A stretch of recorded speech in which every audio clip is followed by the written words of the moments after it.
chicken sa counter. And lalagyan natin ng pomodoro sauce. Ito yung sasabi ng pomodoro sauce. Pomodoro sauce. Yeah.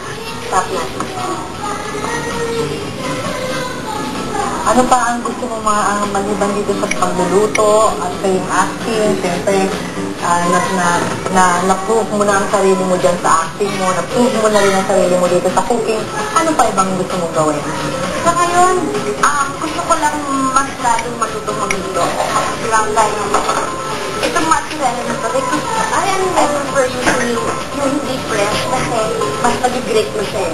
Yung fresh kasi nasa water pa. So, hindi mo siya mag-grate. So, kailangan pag i-degrade natin sa ibabaw ng ating dish, mainit pa, para medyo mag-melt.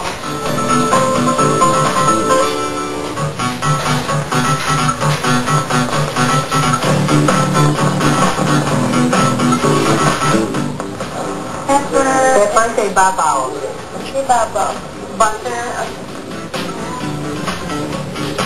Bakit pagka nasobrahan ng butter, what will happen? Hindi na malalasahan yung okay. Buong pagkain. Or magiging buttery flavor siya. O hindi ba? Kasi talaga yung mga garnishing na yan talagang sanay na sanay ka na, no? Sa mga Filipino dish, ano ang favorite mong lutuin?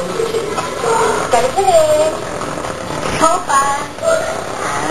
Wow. Ano siya? Ang bango talaga. Pasok na natin ang ating chicken party sa for about 10 minutes. 10 minutes. So, dyan naman luluto pa lalo yung chicken na. Yes.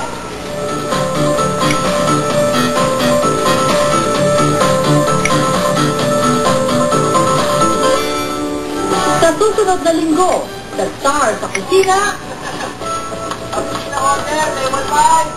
trip niyo bang kumain ng seafood? Susunod na sa Star sa Kusina.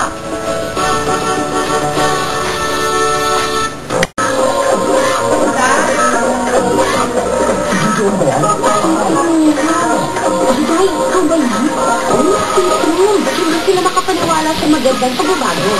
Yung kasi nag-green tea at variety na sumusunod na ba para mas malakas ang puso, mas energetic at mas... Wow, that's really unfair.